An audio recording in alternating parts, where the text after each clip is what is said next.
நமச்சிவாய வாழ்க. நாதந்தாள் வாழ்க. இமைப்பொழுதும் என் நெஞ்சில் நீங்காதான் தாழ்வாழ்க.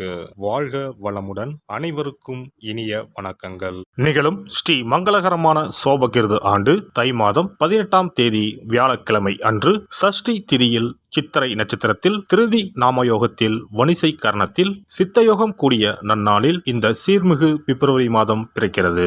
பிறக்கப் போகும் இம்மாதம் உங்கள் வாழ்வில் வளமும் நலமும் செல்வ செழிப்பும் பெற்று புதிய வாய்ப்புகள் புதிய வெற்றிகளுடன் மங்களகரமாக அமைய எல்லாம் வல்ல இறைவனை உளமாற வேண்டி விரும்பி கேட்டுக்கொள்கிறேன். இம்மாத கிரக நிலைகளை பார்க்கும் போது மேசத்தில் குரு பகவான் சஞ்சாரம் செய்கின்றார். சனி பகவான் கும்பராசியில் பயணம் செய்கிறார். ராசிக்கு 6ஆம் இடத்தில் கேது பகவானும் 12ஆம் வீட்டில் ராகு பகவானும் பயணம் செய்கின்றனர். சுக்கிரன் புதன் செவ்வாய் ராசிக்கு 9ஆம் இடத்தில் சஞ்சாரம் செய்கின்றனர். ஜனவரி 15ஆம் தேதி சூரிய பகவான் மகர ராசிக்கு மாறியதை தொடர்ந்து பிப்ரவரி 1ஆம் தேதி புதன் பகவானும் பிப்ரவரி 5ஆம் தேதி செவ்வாய் பகவானும் மகர ராசிக்கு பெயர்ச்சியாக உள்ளனர். இதனால் பிப்ரவரி மாதத்தின் தொடக்கத்திலேயே 3 கிரகங்களின் சேர்க்கை நடக்க உள்ளது.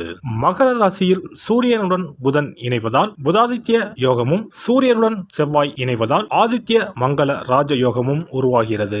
இந்த கிரக அமைப்பினால் உங்கள் வாழ்வில் ஏற்படக்கூடிய சுபம் மற்றும் அசுப பலன்கள் என்ன என்பதனை விரிவாக காண்போம். இதுவரை ஆபத்தில் சிக்கி சீரழிந்த உங்கள் வாழ்க்கை பயணம் மாறப்போகிறது.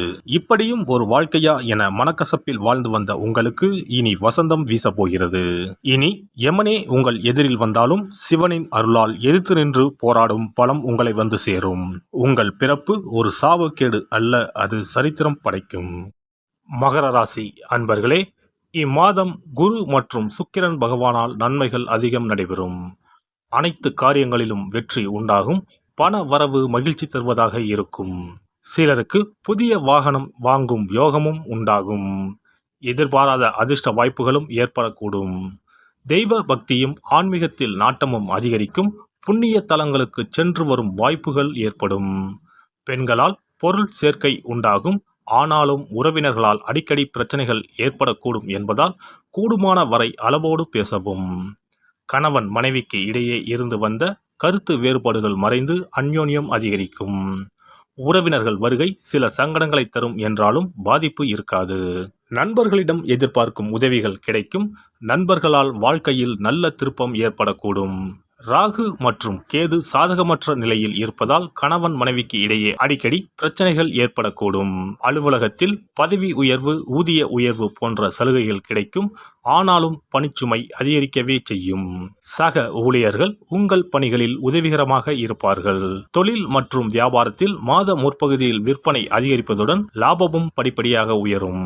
ஆனால் முன்பின் தெரியாதவர்களுடன் ஒப்பந்தம் செய்து கொள்ள வேண்டாம். கலைத்துறையை சேர்ந்த அன்பர்களுக்கு தடைப்பட்ட வாய்ப்புகள் கைகூடி வரும். வருமானமும் அதிகரிக்கும். பாராட்டுகள் குவியும். புதிய ஒப்பந்தங்கள் கையெழுத்தாகும். மாணவ மாணவியர்கள் படிப்பில் கூடுதல் கவனம் செலுத்த வேண்டும். பொழுதுபோக்குகளை குறைத்துக் கொள்வது நல்லது. ஆசிரியர்கள் பாடங்கள் நடத்தும் போது கூர்ந்து கவனிப்பது அவசியம். குடும்பத்தை நிர்வகிக்கும் பெண்மணிகளுக்கு குடும்பத்தை நிர்வகிப்பதில் சற்று சிரமம் இருக்கவே செய்யும். பொறுமையை கையாள்வது நல்லது. வேலைக்கு செல்லும் பெண்மணிகளுக்கு வேலை சுமை கூடுதலாகவே இருக்கும்.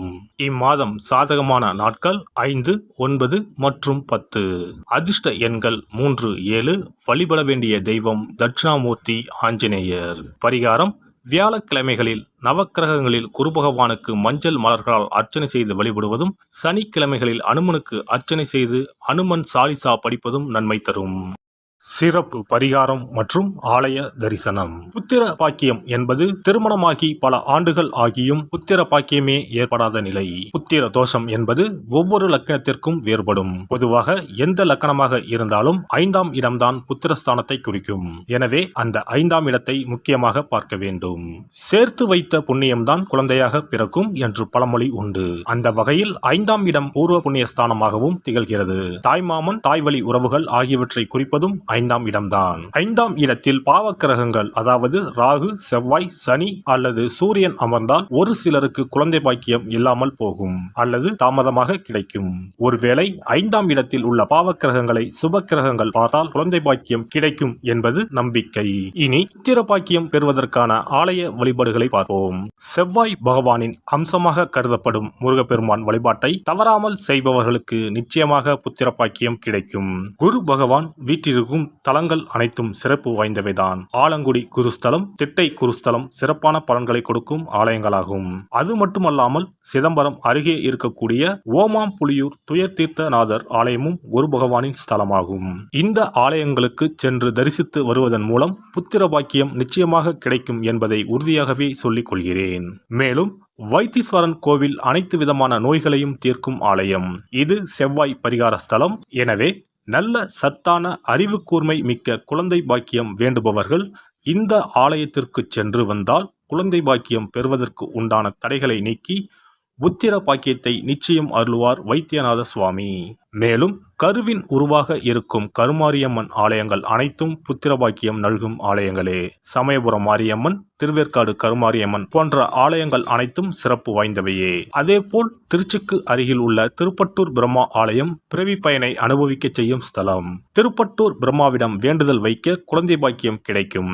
திருச்செங்கோடு அர்த்தநாரீஸ்வரர் ஆலயம் புத்திர பாக்கியத்தை அருளும் முக்கிய ஸ்தலம்.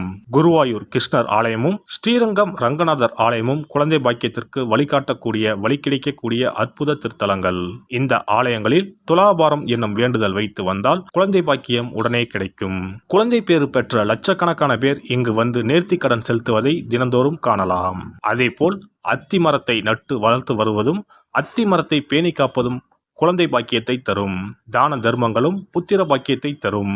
அக்கம் பக்கம் உள்ள குழந்தைகளுக்கு உணவு வழங்குதல், இனிப்புகள் வழங்குதல் போன்ற செயல்கள் புத்திர பாக்கியத்தை தரக்கூடியதாகும். துர்க்கை வழிபாடும் முருகப்பெருமான் வழிபாடும் சிறந்த பரிகார முறைகள். அதிகாலை நேரத்தில் அரச மரத்தை 48 முறை சுற்றி வருவதன் மூலமும் குழந்தை பாக்கியம் நிச்சயம் உண்டாகும். எறும்பு புற்றுக்கு வெல்லம் பொட்டுக்கடலை கலந்து தருவதால் 1000 பேருக்கு அன்னதானம் செய்த பலன் வந்து சேரும். கர்ப்பிணிகளுக்கு அவர்கள் விரும்புவதை வாங்கி கொடுத்து அவர்களை மகிழ்ச்சிப்படுத்துவதன் மூலம் அவர்களுடைய ஆசீர்வாதம் கிடைக்க பெற்று குழந்தை பாக்கியம் கிடைக்கும் என்பது உண்மை. புத்திர தோஷம் உள்ளவர்கள் முதியோர் காப்பகங்களில் உள்ள முதியோருக்கு உணவு உடை வழங்கி அவர்களின் ஆசியை பெற்றால் புத்திர பாக்கியம் கிடைக்கும். மேற்கண்ட ஆலய பரிகாரங்களை முறையாக செய்து நம்பிக்கையோடு வணங்கி வந்தால் குழந்தை பாக்கியம் நிச்சயம் கிடைக்கும். எல்லாம் வல்ல இறையருளால் நீங்களும் உங்கள் அன்பு குடும்பமும் உடல் நலம், நீலாயுள், நிறை செல்வம், உயர் புகழ், மெய்ஞானம் ஓங்கி வாழ்க வளமுடன்.